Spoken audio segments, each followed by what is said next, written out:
Hey, New York, how are you guys? Hey, Alan, how you feeling? Richard Noble here from Palm Springs, California. Day 5, huh? Day 5, yeah. I know day 5. That was definitely lose energy on day 5. I think I noticed on probably day 4 or 5 that I stopped using the restroom as much as I had no food in me. We have going on here Henry Waxman in Los Angeles, Dianne Feinstein, offices out of LA and DC. Both have the AEB. I like the AEB, and I'll tell you why. The ENDA, Employment Non-Discrimination Act, excludes small businesses from discrimination, and that is not civil rights. And I like the AEB because it takes out discrimination language towards transsexual people. That is a good thing. So when we're talking about civil rights, there are 3 HR bills in committee, and there's ENDA in committee, and then we have DOMA, we have Don't Ask, Don't Tell, and I think a lot of this, although all will take their individual paths, confuse most Americans. And when you talk to people and you say, we want our civil rights, that rings to people, and they get that. And I think that to garnish support of the AEB is a wise choice. As you know, I ended an 8-day hunger strike recently here in Palm Springs, and then I flew to DC, and then I was at the Obama rally in LA, and I'm a spiritual faster, so there's nothing like cutting through the ego on a spiritual fast to get to that place of quietness where you can have a conversation with God. And God bless South Africa for leading the way in putting gay LGBT people in their constitution.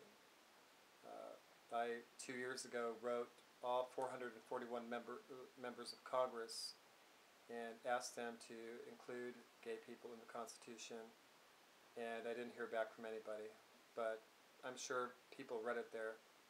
You could actually send bulk mail to the Congressional Post Office, and they will put the letter. I actually had the letter notarized by our notary here in Riverside County, and witnessed and signed and stamped and then sent. And each of those letters goes into the congressional boxes. So day 7 and 8, I would do, day 1 was really about organization, lighting candles, having photographs. And the funny thing about it is that people I didn't even know came out of the woodwork to be around me and to be supportive and to say, yeah, they want the same thing, they're fighting for the same thing. And the people that were closest to me, I didn't even have a phone call from.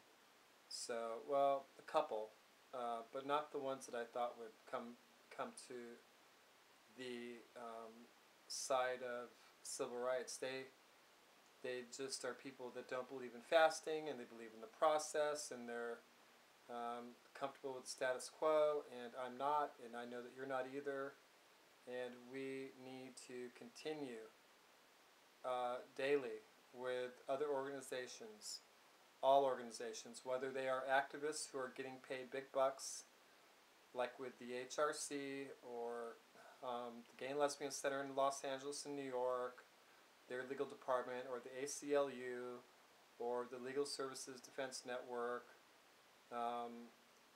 There are those sort of activists who have posh offices and nice cars, and then there are those who feel discrimination on another sense. I myself, being a suicide survivor of 3 attempts, I left home at 15 due to bullying, and sadly I haven't been back, and I miss my family a lot. Well, I don't miss discrimination, but when I cut through that, I miss people that love me. Fortunately or fortunately not, I'm a gay rights activist, and I'm not always easy to deal with.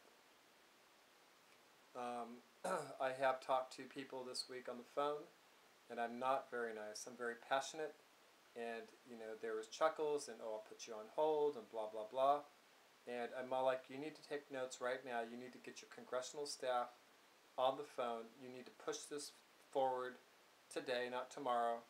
And this is the year of civil rights for gay people in America, and you need to make it happen. Otherwise, there will be continuous problems in America.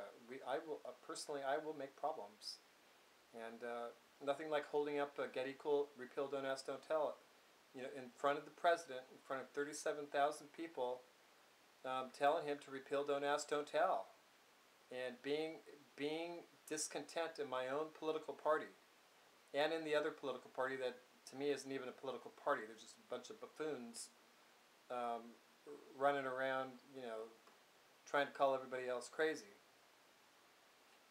So we have, work to do, and just my experience with fasting is that I went through a lot of times when I justified ending it, and moved through those times, and that happens. Yeah, you smell the pizza. I was dreaming of hot dogs flying by, and beautiful vegetarian salads, and you go through the stages of crying because the ego wants to hold on, and you're saying, no, ego, die. All the things that we hold on so precious in our life, we're in a process of letting that go.